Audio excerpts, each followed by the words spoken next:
I was inspired by the Norse Witch on Instagram to make a video on my tools, and the tools that I use. Yeah, the tools that I use in my practice. What sort of tools, as like a folk practitioner, I use. Obviously, what I do is slightly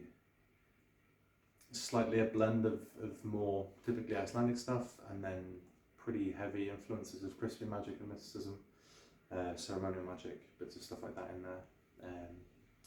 So I just wanted to share a couple of my tools, a couple of things that I use, a couple of bits of my craft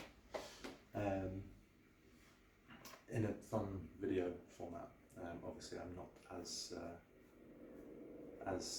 on it with production and planning and such as many of my peers who are also on YouTube. But yeah, I just wanted to share some of those. So I'll start by talking about first my working knife. So this is an iron knife. I'm hoping that's a clear enough view for everyone. This is an iron knife. I use this mostly for just ceremonial things. It's not something that I use for gathering herbs with. I have another knife for that. I'll use it for cutting of cords. I'll use it for any symbolic or sympathetic use for a knife. So for directing energy. I don't use it to create circles personally. I have other methods for that. But I'll use it for directing spell work and stuff if I'm working with puppets, things like that. Anything that takes more of a sympathetic need, really, I guess. I will cut stuff with it occasionally, but only if it's like within the certain spell that I'm doing. I don't use it for any mundane cutting or anything like that. And as with my herbal knife, I try to refresh it once a year. I try to sometimes I'll feed it a drop of blood, that sort of thing, once a year. Though most of the time it's an infusion, either a hot infusion or an oil infusion of forget-me-nots. That's a particular plant that I work with for recharging tools. So there's that knife. Then next, this is my bronze herb knife. This is from Marcus from Trollcunning Forge. I picked this up in the US actually this summer gone, when I was talking at the Very Genii Symposium, which Marcus and his wife Kat, they organised this. Marcus makes amazing stuff. This knife, since I got it in June, took it back to Iceland, and then I used it for the remainder of the plant harvesting period really in Iceland, which then it's only about a month still, so like July, maybe a bit early September sometimes. But even just within that month, this was invaluable. This is, for one, it's gorgeous. It has a very nice aesthetic, but it has this really useful, it's a sickle, is the word.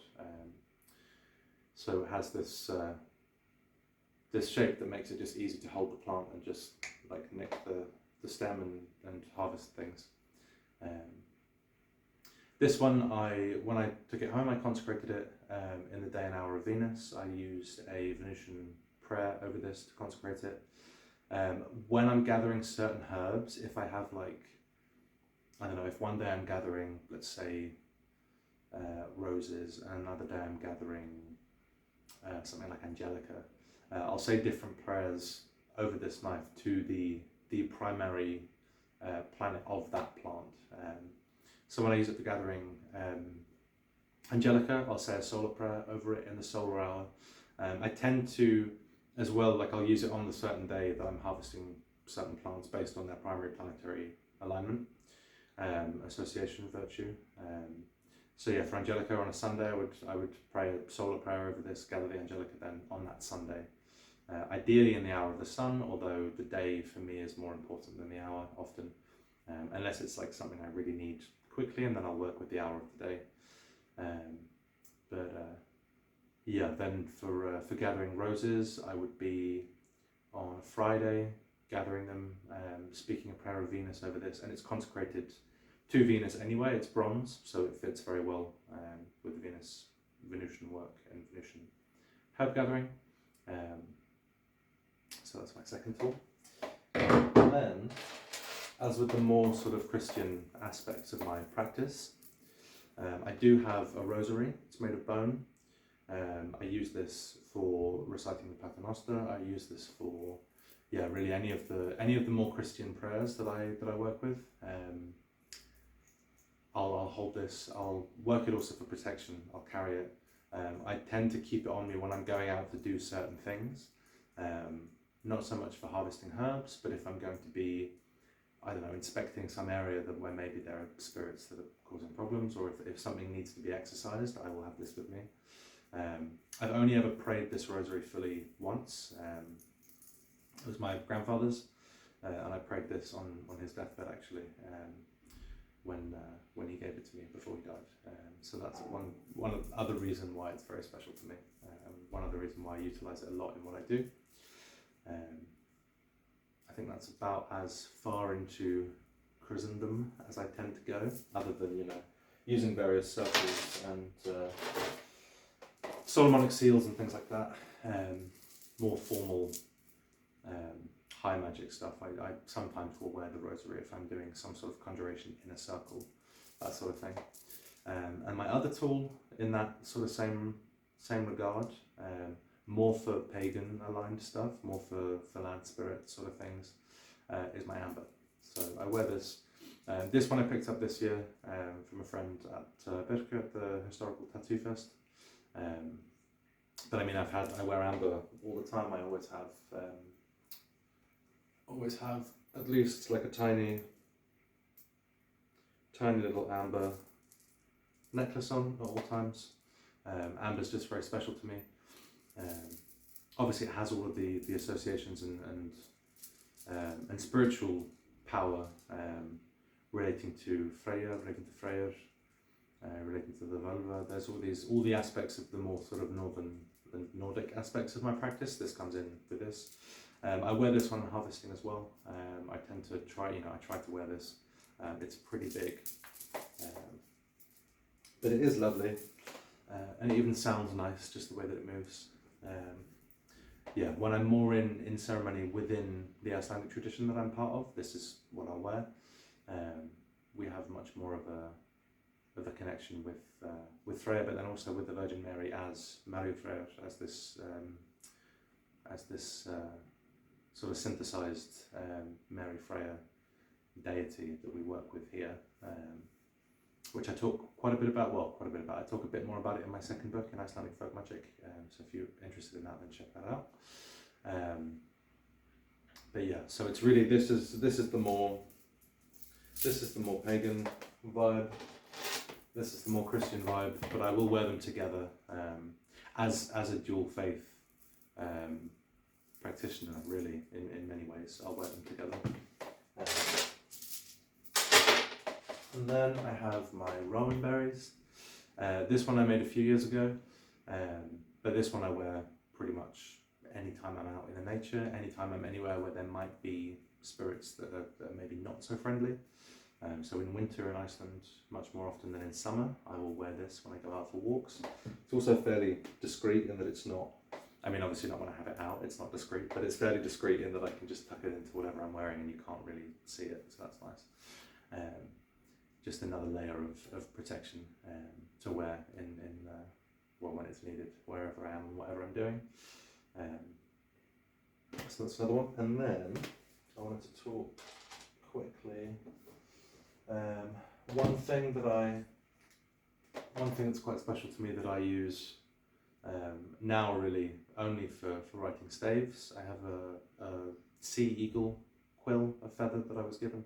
I was given a couple of feathers by a friend of mine, and I use this as a quill now for writing staves. Other things too, petitions and things like that occasionally. This one I use mostly with ink, but then also with some staves it will be with ink in blood, or with red ink, like dragon's blood ink, that sort of vibe. That will be what I use for writing magical staves. That's because eagle feathers are supposedly the best feathers to make to use for quills to make staves with. In Icelandic folklore, the eagle is a very powerful, very important animal. one of the most powerful, important animals, really second only to dragons in Icelandic folklore. The spirit of the north is Gamur. It's the eagle of the north. That's the name of this landvættur, one of the 4 protective spirits of Iceland. And though that comes from more of a later, definitely Christian sort of four evangelists vibe, like that comes from that, absolutely. But it does harken back to a lot of folklore, and it draws on a lot of stuff, and we do tend to use these 4 in Iceland as the sort of hierarchical, what's the word, like the highest in the hierarchy of spirits, of directions, and of certain things too. So Gamur, as the eagle of the north, is the leader, really the sort of king of all of the spirits of the air. Loftandi as well as a term used for this. This is spirits of the air, which can mean a bunch of different things. It doesn't just mean elemental air spirits. So next. I work with a wing of Rjupa sometimes. This one, it's more for cleansing. I will use this to waft smoke over me, which maybe you've seen in a video or 2 on Instagram.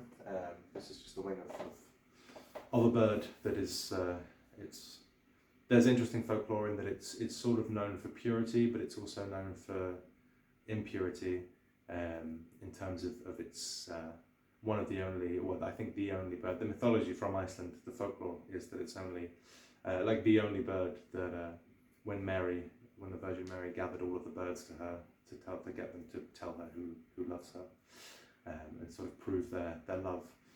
She made them all pass over fire, and in this bit of folklore, it's the reason why birds don't have feathers on their feet is because they passed through this fire, and the fire burned the feathers off. But the Rjupa was hiding, and so it never had the feathers burned off its feet. And you can see with this is a foot of this bird. It looks much more like a mammal than anything else. It's a furry little, hairy little foot of this bird. Obviously that's because it's a freezing cold climate that it's lived in and developed in. But the folklore is cool too. So there's some interesting bits in that. And then next, I have my alchemical kit and stuff like that. I have all my alchemical equipment for making hydrosols, for making essential oils, extracting oils, that sort of thing. Which I'm getting a little bit more into now. I'm getting a little bit deeper into that sort of work, working with hydrosols. I'm going to be talking quite a bit more about those on Patreon over this next year, sharing a bit more of my work with that. And then I have my nice big heavy pestle and mortar, which I only use for magical herbs. I have one in the kitchen that I use for regular herbs too, so I try and keep them separate. Especially also because I'll be occasionally grinding up poisons in that, and I don't want to poison my flatmates. So the next I have, this is a bowl that I made more recently. I have a couple of different bowls. This one's inscribed with some staves to see thieves, and also to see to when you're scrying, to use it to have things told to you, to get answers to questions of all sorts of stuff, really, not just specifically thieves. And I spoke about this one, I think, a little bit before, but if not, I'll make a deeper video on this and how I work with it, because it's one of my faves. Then I have my little set of bone dice. These are the dice that I use for, the bones and the dice. So these are the dice made of bone as well, and then these are the sheep knuckle bones. These are what I use for divination. Really, I just use one, and I ask a yes or no question, and I roll the die. I roll the bone, and I see if it's up with this top side rounded, it's a yes. If it's with this indent facing up, then it's a no. Super simple method, but I'll use this along with like tarot occasionally. Tarot's not so much my thing, but occasionally tarot. Also things like working with a black mirror. So I have this little obsidian mirror that I work with occasionally, mostly also when I'm doing conjurations of spirits in circles and that sort of thing. but I'll have my yes or no questions that I ask, and then I'll have a little bit of more of a, what's the word? Quantitative, and qualitative. I think that's the two correct terms. But using this form of divination that's a bit more, a little bit less analytical, a little bit more, I guess, speculative probably, a little bit more, more for seeing wider concepts and that sort of thing. That's the vibe is that I'll try and use both, so I can get my quick yeses or nos, and then if I need deeper knowledge, I'll seek it through that. Yeah, and then I think last of my main tools that aren't, you know, candles or oils or chalk or things like that. Really the only other sort of main tool that I will regularly have with me and carry around everywhere is my Book of Shadows, my grimoire, my black book, whatever term you want to use. I mostly go for black book because that's much more in fitting with the Nordic stuff that I do. Book of Shadows is not so much my term that I use, but it's probably the most common term that people will use for their tome. This one was made by Stick and Rope. She's a brilliant bookmaker in Sweden. I have now 2 books from her. This is my main grimoire, but I'm slowly filling. I've got all sorts of stuff in here, like it's very unfinished, but I've got stuff on plants, I've got stuff on staves and seals and all these sorts of things. Really anything and everything that I use and have found some success in will go into this book. Things on, stuff on plant magic, some of the seals that I work for plants. This is a bit of Galter, Icelandic magic on finding thieves and forcing them to confess, so there's that. But yeah, I have tons and tons of stuff in this book. All sorts of seals and symbols and various workings as well, things that I've tried out from different grimoires that I then have transcribed into this. Just recently, I'll put a post on it I posted about it on Patreon at some point, but I've just been trying out some conjuration with a working from the Book of Oberon, so that's been interesting to check out and see how that goes, because there's tons of spirits in that book that are really interesting. But yeah, I think that's mostly everything, other than, you know, occasionally think herbs that I use for cleansing, oils that I use for anointing candles, anything that's not plants or a product that I've made myself, you know, an oil or a blend or really anything else. I think the only other thing is the broomstick that I occasionally will have laid beside me when I'm doing sort of deeper spirit flight and going off on further journeys and stuff like that.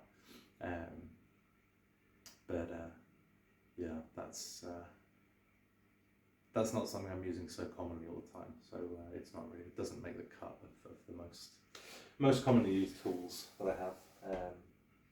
I think actually, the only other thing that I really work with more often as well is this sensor,